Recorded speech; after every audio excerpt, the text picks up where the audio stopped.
ভোররাত, চারিদিকে নিস্তব্ধতা, শহর তখনও ঘুমিয়ে। ঠিক তখনই কসবার কলেজের চত্বরে হয়ে উঠল এক ভয়ঙ্কর দিনের ছায়াপথ। পুলিশ সেই নির্জন কলেজে চত্বরের দিকে এগোচ্ছে, সঙ্গে 4 অভিযুক্ত, এমপির জে এবং নিরাপত্তা রক্ষী। ঘড়ির কাঁটা তখন ভোর 3টা ছুঁই ছুঁই।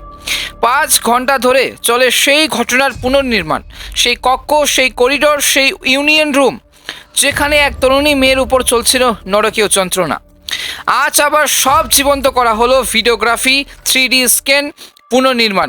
কিন্তু একটা প্রশ্ন আজ গোটা বাংলার সামনে, এই সমাজ কি আদৌ নিরাপদ? একটা প্রতিষ্ঠানে যেখানে ভবিষ্যতের মানুষ তৈরি হয়, সেই ক্যাম্পাসেই যদি এমন পশুত্ব হয়, এবং তাহলে আশ্রয় কোথায়? তবে বন্ধুরা, ঘটনাটা শুধু একটা খবর নয়, এটা একটা সমাজের আয়না যা আজ ফাটল ধরা, রক্তাক্ত। তবে এই মুহূর্তে এবং দর্শকদের জানিয়ে দিই যে কী হয়েছিল সেই দিন। 25 জুন সন্ধ্যা 7:30 থেকে রাত 10:50। একটা কলেজ ক্যাম্পাস যেখানে একজন মেয়ে ভেবেছিল সে পড়তে এসেছে, ভবিষ্যৎ গড়তে এসেছে, কিন্তু তার শরীর নয়, তার আত্মা পর্যন্ত ক্ষতবিক্ষত করে দেওয়া হয়। প্রথমে ইউনিয়ন রুমে ধর্ষণের চেষ্টা, তারপর সোজা রক্ষীর ঘরে গিয়ে নিয়ে তাকে ধর্ষণ করে। তবে সে সময়ে পি এবং জে ছিল পাশে। তবে সাহায্যের আকুতি জানিয়ে মেয়েটি বরাবর কিন্তু আবেদন করে রক্ষীর কাছে, কিন্তু সেও কিন্তু নীরব।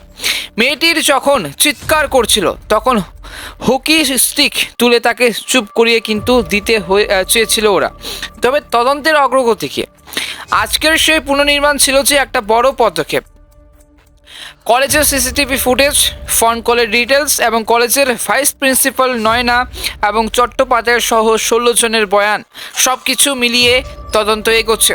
তবে প্রশ্ন রয়ে যায় যে ইতিমধ্যেই 11টা মামলায় অভিযুক্ত, যার বিরুদ্ধে মহিলাদের হেনস্থার আগেও কিন্তু অভিযোগ ছিল, সেই ব্যক্তিকে কলেজে ক্যাম্পাসে এত সহজে প্রবেশ করতে দেওয়া হয়েছিল কেন?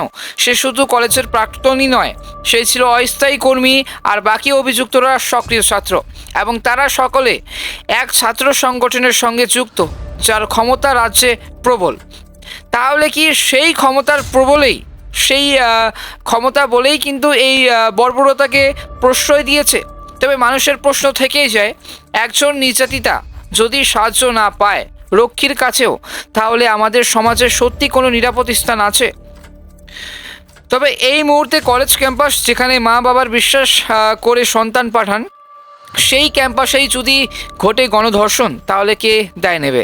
তবে এই মুহূর্তে তদন্ত চলছে, কিন্তু এই প্রশ্নের উত্তর কি কেউ দেবে? তবে মানুষের কাছে আবেদন, এবং তবে এই মুহূর্তে বন্ধুরা, আমরা শুধু দর্শক হয়ে থাকতে পারি না। এই ঘটনা আমাদের বিবেককে নাড়িয়ে দিয়েছে। আজ শুধু নয়, গোটা ব্যবস্থার বিচার চাই।